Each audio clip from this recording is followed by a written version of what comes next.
Welcome back. Today we are going to talk to you about how we compare Disney Cruise Line and Royal Caribbean after our recent experiences. Everyone wants to know, what do we think? How do we compare? And that's what we're going to do today. Yeah, we've got a lot of requests for this video and we have a lot to share, so let's get going. If you're new to our channel, my name is Chris. I'm Carrie. And we have two daughters that are 14 and 16, Lindsay and Alyssa, and they're going to be joining us throughout portions of our video, sharing their perspectives as well on comparing Disney Cruise Line with Royal Caribbean Cruise Line. But we have a number of categories that we're going to spread this out over. If you want to skip ahead to any of the ones you're interested in, this will be set up with chapters, so feel free to skip ahead to certain chapters if a certain chapter doesn't interest you. That way it's a little more organized. We really want to try to hit as many things as possible without sharing everything, because we probably could go on for a long time on this. We could. And just to let you know, we have been on 6 Disney cruises. Yes, 6 Disney cruises in the last few years, and we've been on now just recently 1 Royal Caribbean cruise. So we're going to kind of describe in each category what each cruise line does and how they do it differently. Briefly, hopefully. Yeah. And then we're going to tell you kind of who we think wins for each category, and we might disagree. That's okay. Yeah. We're going to start with staterooms. I think we're just going to focus on the general overall like experience in the staterooms. With Disney, we've only ever been, I think we've done an inside stateroom, we've done a standard veranda and a family veranda. Yeah. We did a family one, which sleeps 5. And then for Royal, we stayed in a 1-bedroom grand suite. Let's just focus maybe on the beds, because that's where we spend most of our time in our staterooms. Yeah, I mean, because as far as storage space and everything, if we had a normal sized room with Royal, it probably would be similar. Yeah. And same with the bathroom. Although on Disney, they do have that split bathroom, which I don't think Royal has. They do, depending on the room you have. Oh, okay. Not on their more standard rooms, they just have 1 bathroom. Yeah, so it is kind of hard to compare because there's so many differences depending on what you pick. Yeah. But that is good to know when you are choosing your stateroom. There's so many options on whichever ship you choose. And there are, and on Royal, there is even more than on Disney, especially if you're looking at suite classrooms. Mm-hmm. But right now, let's talk about our mattress that we slept on. Mm-hmm. Or do you want to go first? Do you want me to? Go ahead, because I don't know what I'm going to say about this. And by the way, we said we might disagree. We have not. I don't know if we agree or not on these things, so we haven't like pre-talked about that. Well, on Royal, we had a royal king is what they call it. On Disney, we've only ever had a queen. Mm-hmm. So I was excited to be on a king bed. What it is they have 2 twin beds that they can either have separate or combined. And combined, it makes a royal king is what they call it. Mm-hmm. It's a little bit weird because it's got a curved front where your feet go. I'm going to say Disney. Even though I love king beds and how big they are, Disney's was a lot more comfortable. Even the suite, the mattress in the suite, Disney's was more comfortable. Because with the suite, you can also add the pillow top extra bonus, which we did. It's like a memory foam mattress topper. Yeah, but still, that Disney mattress is incredibly comfortable, so I agree. When it comes to Disney beds versus Royal beds, we've always had the pull-down beds, like the bunk beds, or Alyssa would sometimes sleep on the Murphy bed. For Disney, I've always thought that was pretty comfortable. And then for Royal, we had like a pull-out couch, and we would sleep on a queen bed on that couch. I thought the Royal bed was just a little more comfortable. Like the mattress was just like, I agree, better to sleep in. There wasn't so much of a difference where it's like one of the factors where like I would like Royal more, I would like Disney more. I like it a little better. It just felt more comfortable. I remember waking up on the Disney trip sometimes and like my back would hurt a little bit. It didn't really happen with the Royal. Keeping in mind, we slept in the same bed for Royal, like as a queen bed, we both were on it.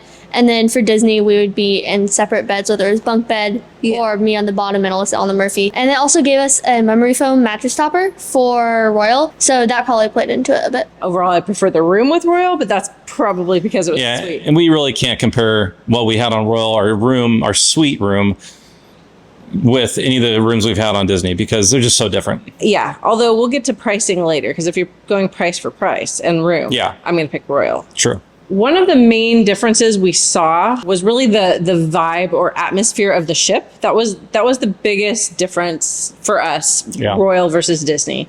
So we want to tell you guys what we noticed in, with both. We'll start off by just going with Disney, since we know Disney's experience a little bit better, because we've been on more Disney cruises on multiple different types of Disney ships. No matter what ship you're on with Disney, it has a very similar feel. Now, the Wish is very different, and like layout of the ship, but it still feels very much like a Disney cruise, like all the ships do. Mm-hmm. Disney overall has really fun family vibes to it. You got the Disney feel all the way throughout the ship with the decor, with theming and everything. It's just really fun. And family. Like family. Those two words really perfectly kind of describe it. With Royal, they separate the ship out into neighborhoods. And so there's so many different options of atmosphere. Almost all of them kind of have a party entertainment vibe. Most of them, not all of them. That's true. The Central Park didn't have like a party vibe. That's true. But the ship as a whole is definitely more party than family. Yeah. People are looking for different things at different times. So sometimes you want more party, but we're not really into the party atmosphere that much. But we really enjoyed a lot of the vibe on the Royal Caribbean ship because there's so many options. It was a lot of fun. Yeah. For sure. For the most part, family fun is also present there on Royal. There are other areas of the ship where I would say it's not so much the case. Felt a little bit more adult party vibes. The whole neighborhood thing, the whole setup is, you know, you have Central Park, you have the boardwalk, at least on the Symphony of the Seas, you have all these massive pool deck. Yes. You have tons of options, which we're going to talk more about all the options, adult only, like solarium area. I would say fun and family, but also party. Yeah, where Disney, I wouldn't use the word party. And so maybe it has to do with the level of drinking that's happening on Royal? Or just the feel you're going for, because I would also say, and I've seen people share this in comments, not just on our videos, but on like Facebook cruise groups, Disney cruising is not cruising. What we experience on Royal, that's cruising for most every cruise brand out there. Yeah. Disney cruising is a very different type of experience. So if you've only ever gone on Disney cruise ships, that's not normal cruising. Yeah. It's cruising, but Disney. Yeah, yeah. I would also say, don't let that scare you off from Royal at all, because everything's so spread out. If you are in a certain place, like we went into the solarium, which is the adult only area one time, and we're like, whoa, it's loud and kind of crazy here. I think we were going on a bar crawl, our first at Sea Day, and we didn't film that. A fun way to meet different people. That was organized on our Facebook cruise group. And when we got to solarium, it was just loud. It was the middle of the day. Yeah. And so the great thing is, though, if that's not what you're looking for, there's a number of other places on the ship you can go to that are more chill. So when it comes to the overall vibe of the ship, I would say there were definitely elements of Disney that I really missed when we were on our Royal ship. Looking out the portholes in decks 3, 4, and 5 on a Disney ship, like in the atrium or the Grand Hall area, I missed that. I didn't realize it until after we got back and someone said, I'm like, oh yeah, I totally forgot about that. I miss being able to look out at the ocean, no matter, you know, for the most part, wherever you were on the ship. There's all these different neighborhoods. One of them is the Royal Promenade, which to me feels like an indoor mall with no windows. And that's what Chris is talking about there being no portholes. I don't love that vibe. Like there's some other areas I really enjoyed. It's weird for there to be no windows. Like I do, like you said, I love all those portholes. And it's so funny that people say that, you know, Royal is more like cruising, but Disney, we're so used to seeing the ocean through the portholes. Well, and it's everything. because Disney was kind of crafted after like classic ocean liners. And I think that's kind of what was there on some of those classic ocean liners. And that's the vibe of a lot of Disney cruise ships, which I love. And I think that's another thing, because you've been on those tours of the Disney ships, the Art of the Theme ship, what they're called. And it seems like there is throughout the whole ship, like a theme. Yeah. And it's not just Disney, but it's like the peacock feathers. You know, on in the atrium on the Fantasy. Yeah, and you can see that throughout the ship in many places. I love that Royal has all these different neighborhoods, but there's also not like a coherent theme. Nothing felt threaded together. Yeah, And so I'm not saying it was bad at all. It's just, there never was like a theme. And that's where Disney really excels, is telling a story and using theming to tell that story. And Royal, I didn't feel that at all, really. It was cool. It was unique. It just, I don't know. I love that, how Disney does that. Yeah. In your opinion, which do you prefer? Disney. It's so funny because we briefly talked about this earlier. And when we said it, he said, we did not do this for all of them, but he said Disney. And I thought I was going to say Royal. But now that we've talked about it more, I do think I like the Disney. As far as theming, I like Disney better. Yes. But I do like the neighborhoods on Royal. So here's the thing. Disney's bringing neighborhoods to one of their ships. Really? The Adventure. Yeah, but they have to, because it's going to be so dang huge They're actually, and they've already announced kind of some of those like neighborhoods. I don't know what they're calling it. That reminds me, I'm sorry, but I have one more thing to say. Okay. About the neighborhoods. This was a giant cruise ship. At the time we were on it, it was the 3rd biggest cruise ship in the world, right? Yes. Now it's the 4th because the Utopia just came online. Okay. But when we were on it, it was the 3rd biggest. It didn't feel huge. No. When you look at it from the outside, it looks massive. Well, when you're on it and you're in those neighborhoods, it does not feel as big or as crowded. So I really liked that. But as far as the vibe and the feeling of it, you say Disney wins. I kind of feel like it's a tie because I like both, but I like them in different ways. Yeah. So I'm giving it a tie. Okay. Boring, but okay. I'm having lots of options here. Okay. When it comes to the vibe for like just everything for Royal versus Disney, I would say I feel like I just sort of prefer Disney a little more. Maybe it's because I'm just used to it and that's like the cruise line we've always been on, but it just feels more like welcoming. Like my dad said, like family friendly or whatever. Every single crew member wanted you to have an amazing experience on Disney. With Royal, it felt like our servers and like the people that were assigned to take care of us were great. Every single crew member on Royal was just like doing their job more than like really wanting you to have an amazing experience. For me, that's just how I felt. I think I liked Royal Caribbean's vibe a little better. Because in Disney, like there's like a whole lot more like family or like younger people, like younger kids based. Like there's not as much stuff to do as like an older kid. Yeah, they didn't have a ton of stuff for kids. Like they had, I think one like club, and we only went there like maybe once or twice, and it was only us two hanging out. It's a whole lot more adult focused. For sure. This next section, we'll talk about the outdoor activities / pool deck areas. And there's a lot of them because the ship is massive and the pool deck is massive. Yeah. Let's focus on pools first. We'll have kind of subsections in this one. So pools, I'm going to have to give it to Royal. They had 3 full-size pools. One of them was a regular pool. Another one was, they called it the beach pool. It had salt water. And then the third one is called a sports pool. If there's a sport related, like some kind of a, not water polo, but some kind of a water basketball or water volleyball, like that pool is dedicated for that kind of stuff. And when that's not happening, it's just a normal pool. And that's in the public spaces. They have another pool in the adults only area. So they have 4 pools open if you're adults, 3 if you're like in a family for kids. And then they have a really large kids splash pad. And then even the hot tubs, I think it was 8 public hot tubs, 2 adults only ones, 1 on the suite deck. So I want to say there's either 10 or 11 hot tubs on the ship. Yeah. Which is crazy. And I think they're bigger than the ones on Disney. Yeah. There was one that was massive that we didn't go in, but yeah. And then there's all of the lounge chairs. Yeah. So many lounge chairs, so many places to sit on the top deck, looking out the ocean. Getting rid of the suite deck, there are a ton of places to just hang out on the pool deck. I have heard people say on both Disney and on Royal that it's annoying because people will pick a lounge chair, they'll put their stuff there, and then they'll be gone all day. Yep. So I think that's a frustration on both cruise lines. Yeah. I've got to say Royal just because the sheer number of them. Now, if we want a smaller ship, it'd probably be different.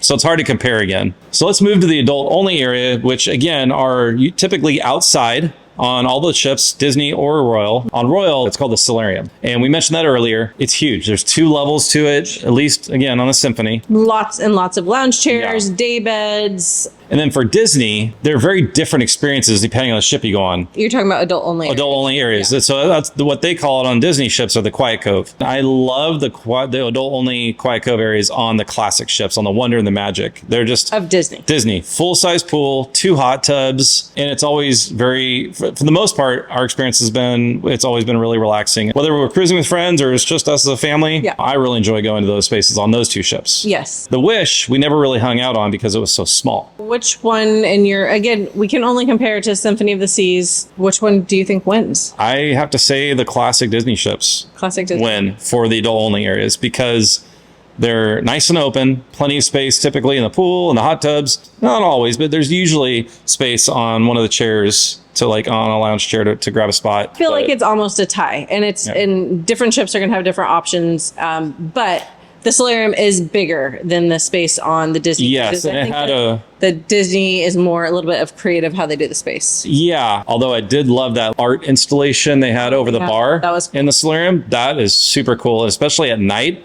I don't know if you were out there at night, but I got some really cool shots of that art area. It's hard to describe. You'll see in the video right here. It just looks so cool. So for the last part of the pool deck outdoor activities, there's like the water slides. I'll just say slides because they have two different kinds of slides. They have the water slides for Royal. Yes. Have water slides and a big dry slide. The dry slide is called the Ultimate Abyss, and it's a lot of fun. It looks really scary. We all tried it. And it was really great. The water slides on Royal were all really fun. Yeah. They have one that I just call the toilet bowl slide. I love that slide. It was just a lot of fun. It felt unique to have that on a cruise ship. It felt like a kind of a slide you go to a water park for. And they had two other kind of racing slides where you go down at the same time with someone else maybe and you see who comes out first. But what Disney offers, it's like Twist and Spout, I think. That's on most of the ships. It's okay. It's a pretty boring average slide. It's fun. I think our kids, the first cruise we went on, really loved it. Yeah. I mean, they were also younger at that point. And then after that, it was kind of like, eh. As a family, we tend to like more thrilling things. That's true. That's just how we are. So if we say something's boring, that's why. The one Disney slide I love on the Magic is the Aqua Dunk, where it's like a drop slide where you're in this like tube and the floor opens up and you drop down. I really like that. It's that fun. One is really fun. And then they also have the other classic regular Twist one, right? and Spout, yes. yeah. But the Aqua Mouse and the Aqua Duck. Yeah, it's fun and it's themed in a really cool way, but it's not thrilling. Yeah, no, not at all. But it is fun. I would say for thrills, since we enjoy thrills, I'd say Royal wins the water slide battle. Oh, definitely. And also just more options. I mean, it's a larger ship, so you have many more options. On Royal Caribbean, there's also a bunch of other really fun activities you can do, at least on Symphony of the Seas. And I think all their ships have different things, but they have the flow rider. They have two of them. You can go boogie boarding, you can go surfing, super fun. They have a zip line. That's pretty fun. Yeah. They have a climbing wall. They have mini golf. There's just a ton to do on the pool deck area outdoors. And then, of course, for the kids, the little kids, the splash pad. Yeah, and to be fair, Disney has some of that stuff too. They have mini golf on some of their bigger ships. Yeah. They have the sports court. They have a sports court. Right. Well, they have sports courts on Disney ships and on the Royal. Yes. Some of them they're very even on, but on Royal, they definitely offer more variety of outdoor activities you can do. And the flow rider, I mean, so much fun. The flow rider is really fun. It's fun to be on the back of a ship looking out the ocean while you're on a flow rider. And the people who kind of teach you how to do it are fantastic and amazing. Yeah. The last thing for this section would be the outdoor walking track on deck 4. I believe it was deck 4 on Symphony. I can't remember if it was deck 5 or deck 4. Well, it doesn't matter, but I think it was 5. Okay, yeah, I think you're right. I think it was 5. Usually it's on deck 4 in a Disney ship. Yeah. Depending on the ship. I wouldn't say one cruise line has the advantage over the other. I would rank them. Disney's 4 older ships, so the Wonder, the Magic, the Fantasy, the Dream first, because they have a full walking track on the whole ship, and you can look outside the sides of when you're on the sides of the ship on the walking track. There's nothing obstructing your view. Yeah. And then I'd say Symphony of the Seas, the Royal Caribbean, at least the one that we were on, because it did have a full walking track. You could look out the back of the ship with a amazing view. There was only a few spots on the side of the ship that you could look out. The lifeboats were in the way. Yes. For a lot of it. Yeah. On Symphony, they had some really fun little like signs that were funny along the way. Yep. On Disney, it's just kind of like, that's the track. But Disney is also more beautiful. Yeah. Just the railing. I know. Just the design of it. I would say those 4 older Disney ships first, then the Symphony, and then the Wish / Treasure. The Wish does not have a full walking track, which was... I mean, some people don't care, but a lot of people I know also love to go for a walk around the ship after dinner or before dinner at some point. Yeah. I definitely feel like there's more to do on Royal for like outdoor activities wise. I also didn't super utilize like a ton of the like diverse activities that they had out on the pool deck. Like I'm not a huge mini golf person, and then I don't really do like the basketball and that kind of stuff. I really did like the flow rider. It's probably my favorite thing to do on the outdoor deck. The zip line I feel like was kind of like, I'm glad I did it once, but I don't feel the need to do it more. The slides are really fun. I really like the one with like the swirl. The toilet bowl. Yeah. Yeah. The other 2 slides are great too. I feel like I like the slides a lot more than Disney's because the Twist and Spout is kind of all they have on a couple of the ships there. And then the Aqueduct, I feel like it's fun the first few times, and then it just kind of gets boring. The Ultimate Abyss was pretty fun. Like, I was actually really nervous the first time, but like the second time I was like, oh no, yeah, like I was more used to it, but Mom was really nervous, so I kind of like, she was right behind me, and I kind of like screamed on the way down to make her like scared, and it's really funny. I agree with Lindsay on pretty much most of those things. I think me, Mom, and Dad did mini golf one time. It wasn't very exciting. Just mini golf. It was boring. The water slides, I agree with Lindsay on that. Like, they're much better than Disney's. Like, they're more fun, and like the toilet bowl one was, I wasn't used to that, so I thought it was fun. Sorry, I had to go get some coffee. I made some iced coffee today, and I guess, okay, so we were on Royal, and I missed my favorite iced coffee drink on Disney, which was the salted caramel coconut latte. And so I made one. We have the same syrups they use on Disney ships. In celebration of that moment, you're having it now. Yes. They do have a Starbucks, though. They have a Starbucks on Royal. Yes, and they have other places to get yummy coffee, too. So there might be more coffee options on Royal. Yeah, so... Although that was not one of our categories. No, but let's talk about it really quick. Okay. Okay, so coffee. I don't love how expensive coffee's gotten on Disney ships, especially on the Wish. Yes. I don't know if it's more expensive on the Wish. It felt like one coffee after you paid for the coffee plus the 18% gratuity. It felt like it was like $8-9 or something like that for specialty coffee. Yes. Jinx. Ha. You can talk. Okay, I can. Okay, thanks.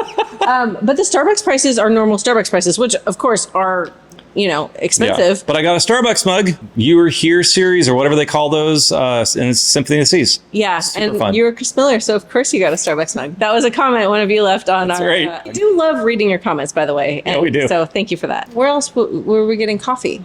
We never bought coffee on the ship. I think we got it once at Starbucks. Oh. Every other coffee we got was either in a stateroom because we had an espresso machine. Yes. Suite class is another awesome perk. Exactly. The Sweet Class. Or the Suite Lounge. The Sweet Lounge had an amazing espresso machine Yeah. that you could do yourself, which I think they have on Concierge on Disney. They do. We saved money. We did. Because Save money. we get lots of coffee, and we only got Starbucks once. I like the vibe of Cove Cafe. That's true. On all the Disney ships. That's true. I think I would probably give that to Disney because all the different ways you can get your coffee, all the different types of coffee you can get, and again, it goes back to the theming. It's so much fun. You're always going to pay premium for everything you get with Disney, just as. True. So next, we're going to talk about dining. Mm-hmm. So dining is very different. Yeah, I want to give a brief description of dining on each. Go for it, because I want to enjoy my you coffee. drink your coffee, because some people just watch our videos and they haven't been on either kind of ship. Disney is unique and different than I think any other cruise line. And so if you have not been on Disney, they have something called rotational dining, which we love and what we're used to. But basically you have the same server every night, but you go to a different restaurant and you're assigned which restaurant you'll be going to. And all of the restaurants have really fun themes. The food is delicious and it's all included, and you have your same server and your same time slot, which is either the early dining or late dining. That's kind of the brief gist. I thought we'd do a little ASMR here because I keep hearing my ice clink. Sorry. That is the brief gist of how Disney dining works. Now, there are very, very few extra dining options you can do, like Palo and Remy. Paulo. I'm sorry. Like follow. That's right. That is adults only. Yep. We won't get into that. On Royal, they have one massive main dining room, which is, I think, 3 floors. Yeah. And you have 3 options of when you can eat dinner. Early, late, or your time, which is kind of like you show up whenever. I think you would have the same server each time that you go. Yeah. As long as you choose a dedicated time. Yeah. They also have my time dining. I said that. Oh, you did? Yeah. Okay, sorry. Sorry, Alyssa was walking outside, wanted to come in here to ask us a question, and she walked away. It's probably not very important. She wanted to probably know if she could have some candy or something. With Royal, or probably almost any other cruise line, you have a certain time you go to one dining room, and there are different themes each night, like, oh, it's white night, or it's dress up night, or it's 80s night, or something like that. Disney doesn't really have that. It's more themed as far as the restaurant. Yeah, they'll have formal night and semi-formal night, but that's about it. Yeah. So those are the 2 main differences, and that is important to know because I think with Disney, we love the rotational dining, getting to know our servers, and it's a huge experience. Like you were saying earlier, is that whole storytelling theme through Disney. Like whatever restaurant you're going to has a theme, and it's incorporated into the meal, and it's an experience. Yep. I think on Royal, I think the food is equally good. The food was very much on par with what we've had in Disney, because here's what I'd say. None of it is the best gourmet food you'll ever eat. It's all really good, especially because you always have to realize, I don't care what ship you're on, if you're on the Wonder or the Dream or the Magic, which are usually around 2,500 people, Disney, or you're on a Royal Caribbean ship that has almost 7,000 people on board, you're cooking for hundreds or thousands of people. Nothing's ever going to be like the most gourmet meal you've ever eaten. It just won't be. Sometimes it feels like it though, because some of it is extremely excellent. For what it is, it's really good. Yeah. And no matter what ship you go on, our experience has been really consistent. There's always going to be some bad apples or some kind of meh items that you order. We've always had really good experiences both on Disney, and we did the main dining room once on Royal, and it was really good. So those were kind of just comparing how they do the main dining room, and then there's a bunch of other options. Yeah. So let's get into some of the different types of options. Okay. So the first one would be the buffet. Yes. And on Royal Caribbean, you have the Windjammer, and that's the only buffet on the ship. It's open for breakfast, lunch, and dinner. Cabanas, which is your classic Disney buffet. Marceline's Market. Yeah, on the Wish and Treasure. The buffet is only open for breakfast and lunch. Used to be open for dinner pre-COVID, but I guess they didn't ever bring that back. I did not know that. Yeah, and I'm going to go in order of my preference. I'm going to say Windjammer, Marceline Market on the Wish or Treasure, and then Cabanas. So our experience at Windjammer was surprisingly amazing. Yeah. We were very impressed with the buffet at Windjammer. I mean, Embarkation lunch, lobster. Yeah. It was really good, It was too. good. And I don't even really like lobster. And it was really good. On a buffet lunch. Yes, it was. And I was and shocked. They had ice sculptures and I mean, so many options. I think that's the thing. Disney, their buffets have lots of options. Windjammer is like way bigger, way more options, and it's more spread out. So it's easier to navigate. Yeah, it's easier to get around. And that's the thing about Disney's buffets is they all feel a little bit cramped, and it's hard to find a table sometimes because they're smaller. Table at Windjammer too. Yeah, I would say we did have to spend a minute or so looking, but we usually always found something. Yeah. Our Embarkation lunch, when we go to a buffet on Disney ships, we always try to go to Cabanas or Marceline, and if possible, we usually always try to sit outside. That's so much fun. It's just fun. Except for when it's raining, which has happened. Or when it's Florida in June and it's just disgusting and humid. Yeah. So either way, the food and the overall just feel and experience and options, I would say Windjammer first. And we were really surprised about that because we thought Disney was going to win on food, and we were like, oh my gosh, this is really good. Yeah. So we definitely prefer, I'd say, the Windjammer buffet. Yeah. And then, so the next thing would be the main dining room. Mm-hmm. And we talked about that a little bit, or you talked about that a little bit already. Disney wins for me only because, not because of the food, only because of the different theming. They have different restaurants you eat at each night. And so because of that variety and the theme, and also they have entertainment on some of those main dining rooms. Yeah. I'd say that helps easily put Disney over the edge for the main dining room. Yeah. I do know I've seen a lot of people post on Facebook, it's going to be their first Disney cruise. And I'm like, why does dinner take so long? That's and why. They're probably used to maybe another cruise line where it's like, it's just dinner. Yeah. Disney is not just dinner. It is entertainment. It's a show. And it is so much fun. Most of them are a show. Like 1923 isn't a show. It's an experience. Yes, an experience. I think we both prefer that Disney experience. Yeah.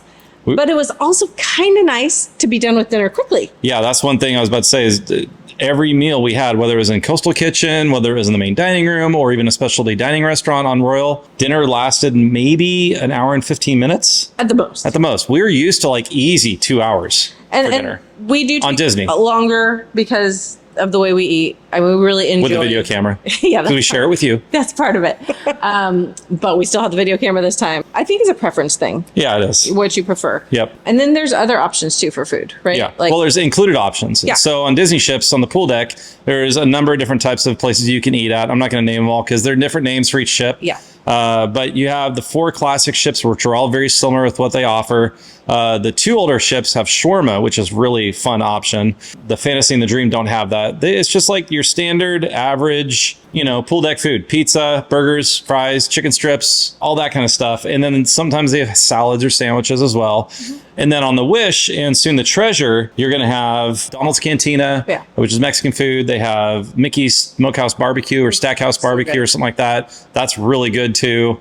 They also have a grill, which they have more options on that versus the older 4 ships. And then a Royal Caribbean, they have, I'd say, more options, but they're all spread out. Yeah, they're not all on the pool deck. A lot of them are like in the boardwalk area or in the Royal Promenade area. Solarian Bistro is a restaurant as well. Was really good. They had crepes and we never got. Yeah, I know. Yeah. And that's all those are included for the ones we mentioned on Disney and also Royal. Yeah. I would say, even though Royal has more options for included food, I would say Disney. Disney for the included non-main dining room food. Yeah, I'd say Disney wins on that too. So like when it comes to me with like the food. I really like quality, and like I thought Windjammers had pretty good quality. That's their like buffet, kind of like their Cabanas or Marceline Market. I just thought it was like better quality than Disney. Although I did like Disney's shows that came with the with their like restaurant and the theming. Like Tiana's, I really like that restaurant on Disney. I think for me, for buffet wise, I loved Windjammer. There's a ton of variety in their options. I got Indian food almost every day because I made the groundbreaking discovery of butter chicken. Amazing. There are just so many things to get. I like the desserts, I think, a bit more on Disney for like Cabanas or for Marceline Market. For the main dining room, I would say I like the food better than Disney's because I got the butter chicken. And it was just like everything I got there was great. And we probably only took about like maybe an hour and a half for dinner each night, rather than like with Disney, it would usually take like sometimes 2.5 hours. Theming wise, I definitely like Disney better. I also like the system that they have where they kind of like assign you places. Yeah. And then like they assign you a table, they assign you places. It feels more organized than what was going on at Royal. The pay extra food. Yeah, so specialty dining is what they call it on Royal, and adult only dining on Disney. So let's not name all of them. Yeah. But There's too many to name. There are tons of options on Royal Caribbean. You saw a few of them in the vlog. One of them we didn't video, because it was one of the days we didn't have the camera out, was Jamie's Italian. It was an Italian restaurant. It was good. I think we liked our server better than the food, actually. Yeah, the server was amazing. The food was good. It is fun to have all those options. Yeah. But you definitely don't need to go to the paid extra dining on either. I'm calling it that for both. Yeah. You can get away with the included stuff. Overall, who has better food? If we're talking about the extra cost food, is that what you called it? Yeah. Okay. I would say Disney, because you got Paulo, you got Remy or Enchante, depending on the ship. I love Paulo. Every time we've gone there, I love what we get. On Disney, all of their paid extra restaurants feels more elevated. Whereas I would say going to like the Italian restaurant or going to Zumi, which was the hibachi restaurant we went to on Royal, all of it was really good. It was fun. It didn't feel elevated. It felt like going to a normal restaurant. Yep. Versus Paulo or Remy, we've never been on Enchante. Those feel a little more elevated. Yeah, you've convinced me. Disney ones. Okay. Disney ones. Wonderland was definitely the most like Disney vibes theme that there was on Royal. I didn't love all the food. I'm fairly picky. I kept an open mind, I like to think. There was a lot of seafood, and I'm not a huge seafood fan. It was still good. It was a really fun experience. Yeah, I'd say for Wonderland, if you're kind of like adventurous, I'd suggest trying it because I think it was pretty good. And then the last piece when it comes to dining is the all-important soft serve.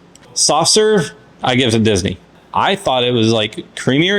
It's good on Royal, but I felt like it was a little bit creamier, and I love the fact that they have the flavor of the day or flavors of the day with Disney versus Royal. They only ever had chocolate and vanilla. Again, they were good. I think I got swirl, and I probably like every time, and I think I got it maybe 5 or 6 times on the whole cruise, which is great. It was good. Definitely Disney ones. It's fun to have flavors like blueberry. You like banana, which I don't like. Love you banana. can always get chocolate and vanilla, but then there's also Mango, the strawberry. So mango's so good. And the ever elusive mint, which yeah. was only ever been on our Magic cruise out of New Orleans because it was on St. Patrick's Day. Yes, I think that's why. Mint and chocolate. Oh my gosh, so good. That was good. Yep. So yeah, I mean, Disney is kind of famous for their soft serve, and there is a reason for that. Yep.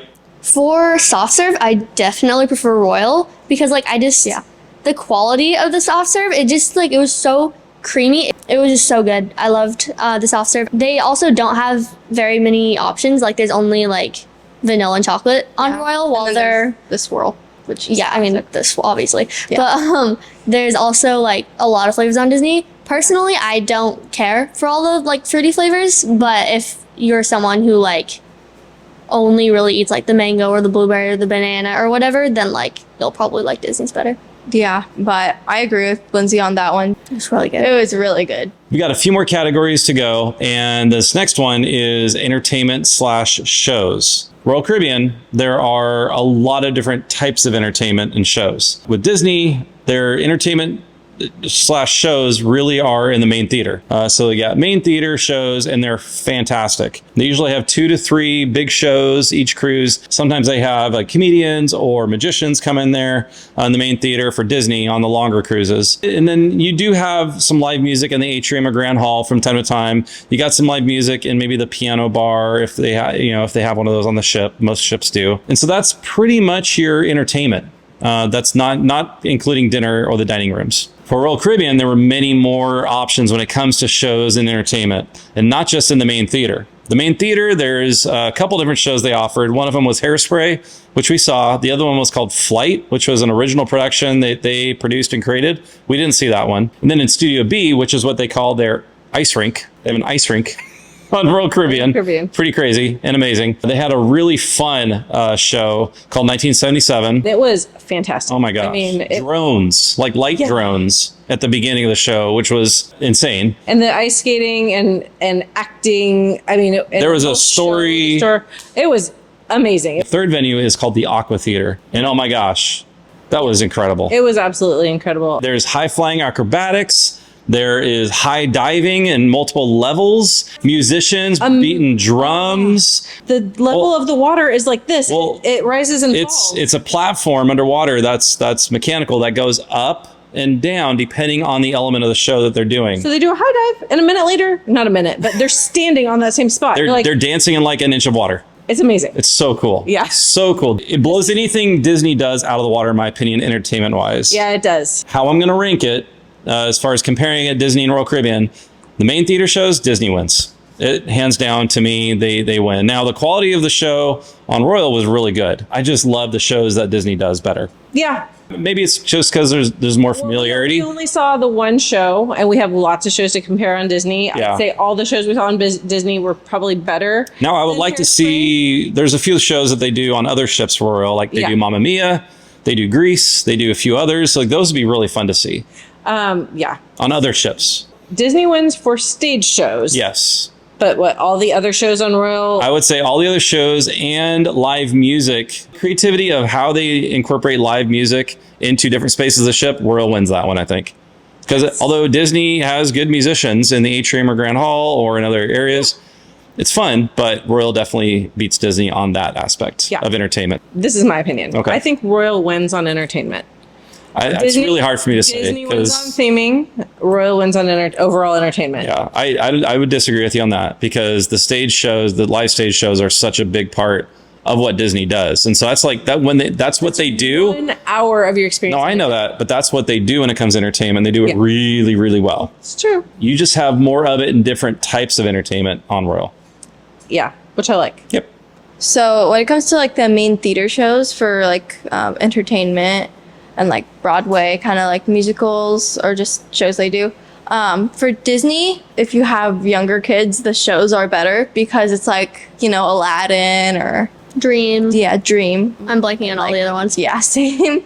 But like, I thought those were pretty good. Like, and Frozen. That one was pretty good. When it comes to Disney, I think that was like cool, like with like the family or like kid aspect to it. With Royal Caribbean, like they have Hairspray, which I wouldn't really suggest bringing your kids to. It's more of a mature show, kind of. Mature, like PG-13. PG-13. I also kind of prefer Disney's because they have more options, but the only one that I really like from Disney is Aladdin. Yeah. It's always really funny. Hairspray, it's not that it wasn't like as well performed, it's just not my favorite musical. There are definitely a lot more kid-friendly options on Disney. Shows aren't a huge factor in like what makes me like a cruise line or a cruise more or less. But yeah, I would say I prefer Disney. But for like the water shows and the ice skating, like obviously Disney doesn't have that, so Royal kind of wins. I think my favorite between like the Aqua Theater show and the ice skating rink show was probably the Aqua Theater show, Hero. I just thought it was really cool, like with all like the kind of martial arts and like diving. I like that one better. Next category might be a little divisive. Oh boy. We might get some people unfollowing us. Oh dear. Based on what I or you say, depending. Bye. Coco Key or Castaway Key. I'm just kidding. I don't want anyone to leave. Each cruise line's private island is what we're going to compare. And also, Disney just opened up another private, not island, private getaway beach. I don't know, but it's Lookout Key at Castaway. No, Lookout Key at Lighthouse Point. I'm just going to call it Lookout Key. We haven't been there yet. We haven't been there. We eventually hope to go. Royal's about to open something like that in Nassau. And now, yeah, they have 2 currently. They're going to have 3 soon. Yeah. So Royal has Coco Key, which is what we went to. They also have Labadee, which is in Haiti, which right now is kind of temporarily shut down. Hopefully they reopen it, and hopefully Haiti gets to a better place. But right now, I think it's just a little bit too unsettled for them to be using it. But I've heard of it, and I've seen it on other people's videos. It looks really fun. And then they also have Paradise Beach, which they've leased from Nassau. And that's that strip of land with a little lighthouse on it when you pull into Nassau, where that lighthouse is. Royal Caribbean just paid to lease that for who knows how many years to make that their space, private space for their cruise ship guests. Which is going to be amazing when you go to Nassau and you can go there. But I believe you have to pay to go to that. I'm sure it is, and I will. Yeah. We're going to focus, though, on Coco Key, and there's also Castaway Key. Well, the first time we went there was a couple of years ago. We went there this last fall on our Wish cruise. We've been there twice now. Yes. We've been to Coco Key once. Yes. Very different islands. They offer different experiences completely. What we had was a fantastic experience. We went to Chill Island, which is one of the beaches on Coco Key. There's tons of lounge chairs. This area reminded me a little bit of Castaway Key because you have a beautiful beach, you have lots of lounge chairs, you have beautiful water that you can go snorkeling in or you can go floating in or whatever. It was a wonderful experience. There's also a pool that's free, and it is huge and refreshing. Freshwater pool, not saltwater. And you can swim up to the bar. And where we were was not that far from the pool. That's why we picked it. Snack shack here. We have the ocean here. We have the pool there. Everything was close. And then the girls had the water park that we paid for. Yeah. Once we experienced it, I was like, oh, Coco Key wins. Because our experience was free and we had an amazing time. The girls could have just done that too, but they had a wonderful time at the water park. Yeah. There's a bunch of other things you can do, and you can pay for them. You can have an amazing free experience. So there's more options. Yeah. I'm torn. I love Castaway Key. It's so much fun. Yes. It's such a vibe. I don't even know if you guys know this. There's a whole story theme to Castaway.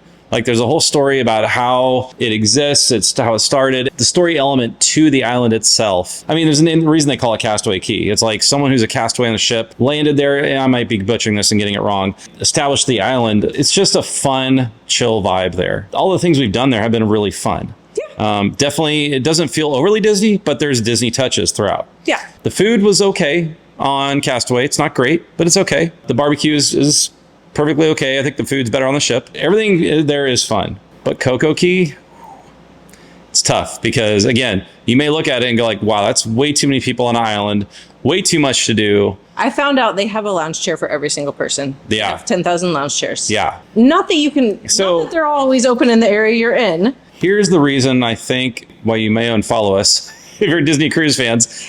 I think we both like Coco Key better. Oh, yeah. You can have a really fun, chill, quiet, relaxing day if you want to, which you totally can have on Castaway with Disney. You can also have a very fun, exciting, adventure-filled, thrilling day if that's what you want. On Coco Key, you cannot have that on Castaway Key. Yeah. There really are no options for that kind of experience. Now, you could say, oh, you could do one of the excursions, or, you could do paragliding, parasailing. I would say that, I don't know if I call that thrilling, at least for me. I think it'd be fun. I'd love to do it someday. Yeah. You have to pay quite a bit for that experience. We didn't pay anything extra for what you and I did. Yeah.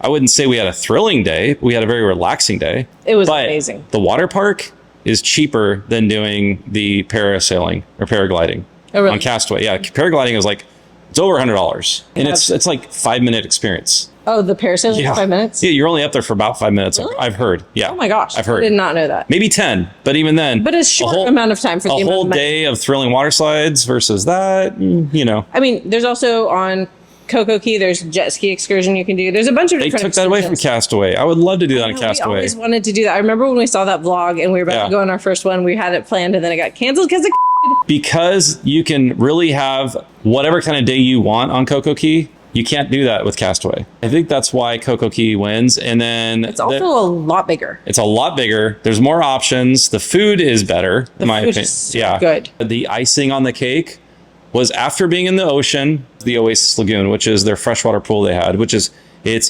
huge. And free. And included. Yeah.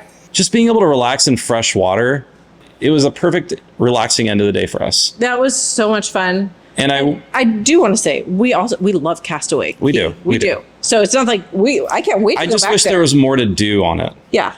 But it is an amazing and Yeah. beautiful, wonderful experience. It's just that if we had to pick, I'm going to go to Coco Key if I get to pick. Yeah. Comparing private islands, this is a little controversial, but I definitely preferred Coco Key. There are just, again, a lot more options. You do have to pay extra for it, but the water slides or the water park was totally worth it, in my opinion. Yeah. It was so fun. There are so many things to do. There were a ton of like really thrilling water slides. Yeah. Solo water slides. There were racing water slides. There's only really one racing water slide, but it's still really fun. There were group water slides. I want to go into detail, but I won't. That'll be really hard. It was so fun. There's also a ton of other things to do if you don't really like the thrill. There's a wave pool that was kind of like constantly having waves. There were just times where the waves were bigger. There was this one place that I really couldn't pull Alyssa away from. It was like, one part of it was like you can kind of like Tarzan jump into the water. Interesting.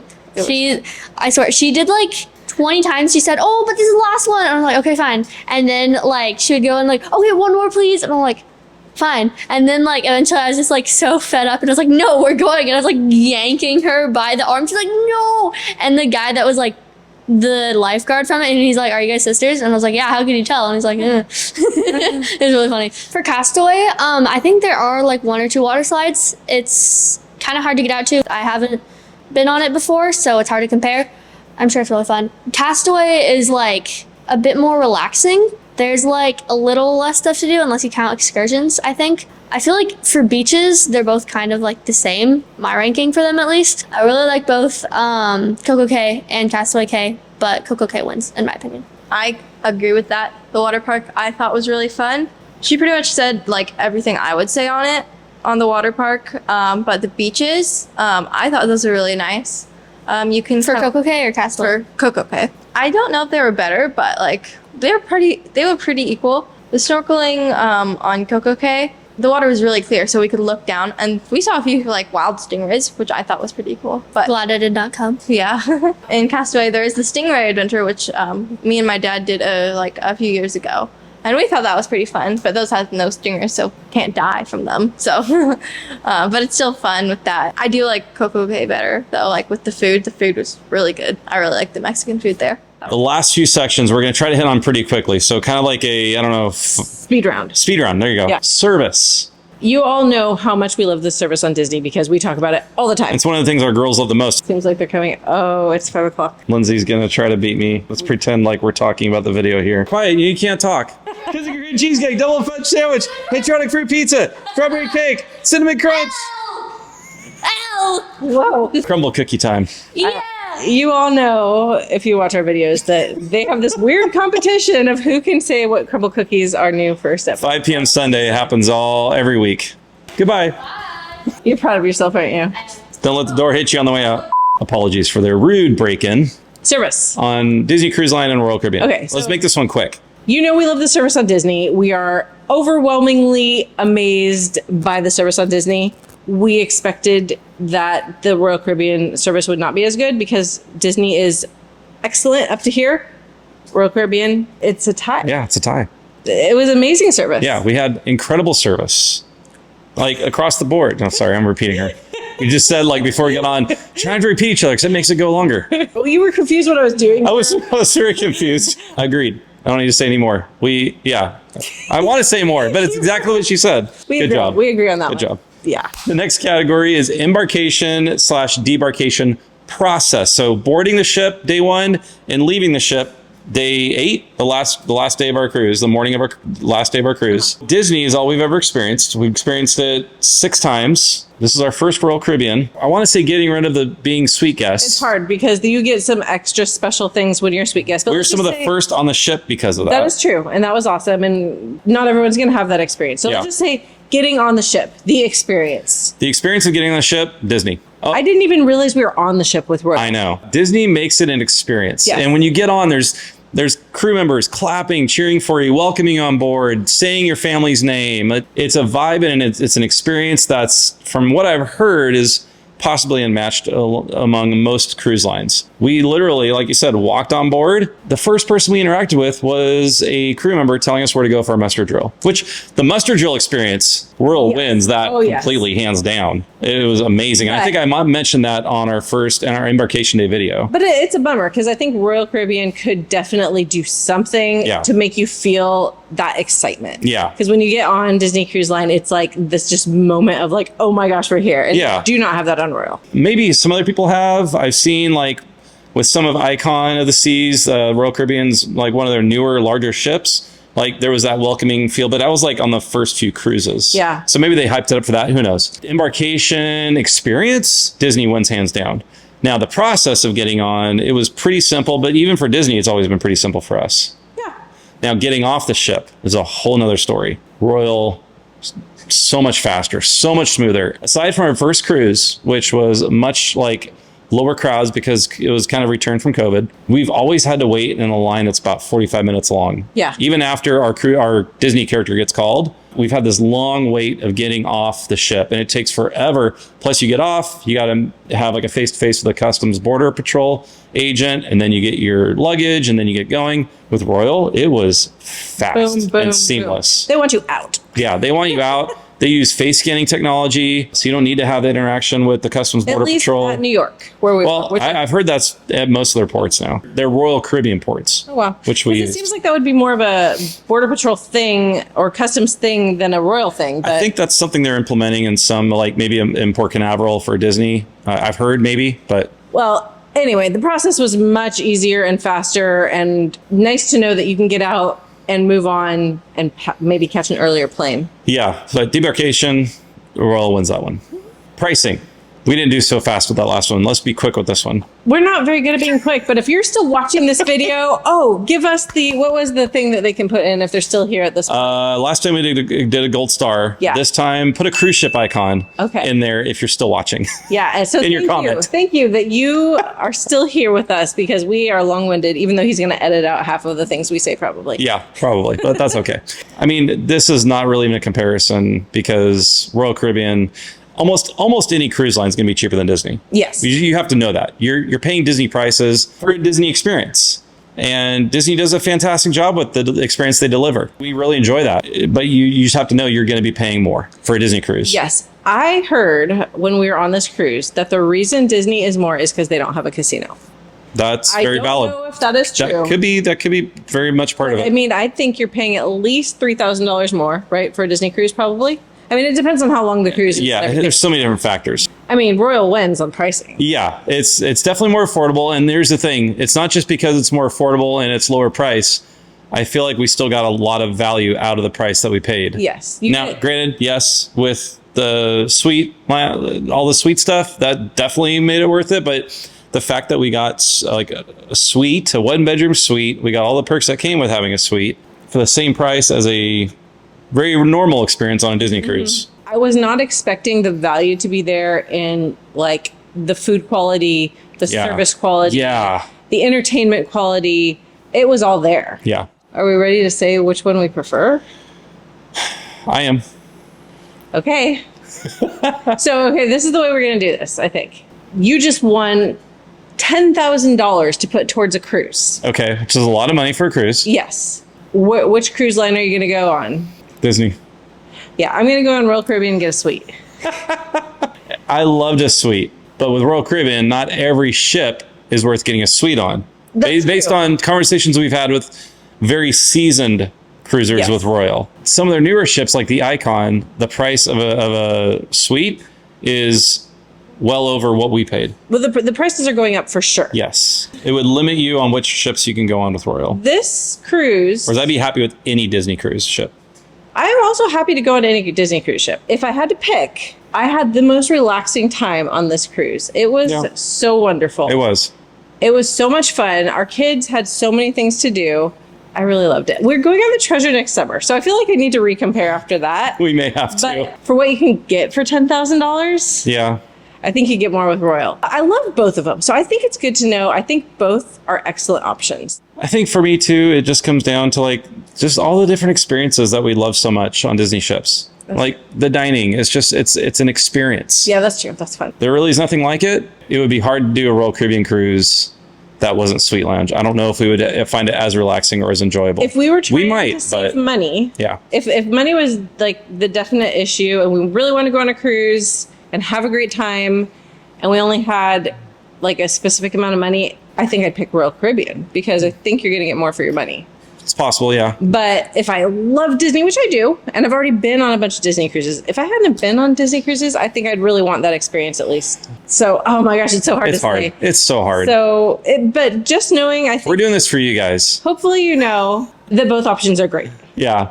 And if you haven't tried Royal before, maybe you want to give it a try. I do think if our kids were younger and we were asked the same question, I would have picked Disney. I fully agree. Because for the kids clubs and everything. Oh yeah, totally. Disney wins. Our kids didn't really like the club on Royal. Yeah, they popped in there the first day or second day and they're like, it was clicky. And when we walked by it seemed like it was a different vibe. Yeah. That wasn't as comfortable for our kids to be in, I'd say. Yeah. All the negative things that we had heard people say on different Facebook cruise groups, whether in Disney cruise groups or Royal Caribbean, mostly Royal Caribbean ones, people like that because that's what they're there for. But there's been a lot of negative comments I've seen recently about how horrible Royal is from people's experience.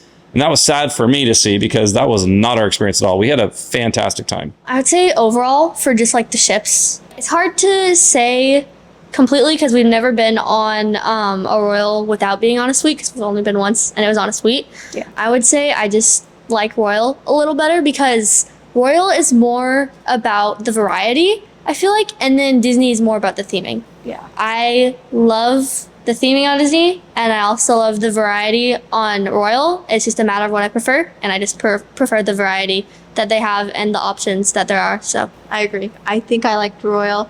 I can't fully say a little better maybe this time, but I've only been on it once and been on Disney many times, so. It's also like we're used to Disney, yeah. So that may play into our... Yeah. It was a nice change from Disney, though. I liked it. It's not like I never want to go on Disney again. I love the Disney ships so much, but I just liked Royal a little better. It was relaxing. I thought it was more relaxing. I'm very excited to go on the Treasure next year, though, for Disney. It's the new ship that's coming out. Yeah. It's going to be really fun. I'm really looking forward to the restaurants, especially, because there's going to be new ones. So that'll be really fun. We don't think you'll go wrong either way. Yeah. But hopefully what we shared helps you narrow it down a little bit if you have to choose one. If you've been on Royal or on Disney, and we've forgotten anything or just left it out or we hadn't experienced it, let other people know in the comments what your thoughts are, which you pick and why. Yeah, if you've gone on both, definitely let us know in the comments what wins in your book. And if you have any questions about this or anything else having to do with Disney or Royal, let us know. We'd love to answer in the comments. And if you don't follow us here already and you're still here, make sure to follow us, subscribe, like this video. We appreciate it. We love you. Thank you for watching. We'll see you next time. See you soon. Bye. Bye.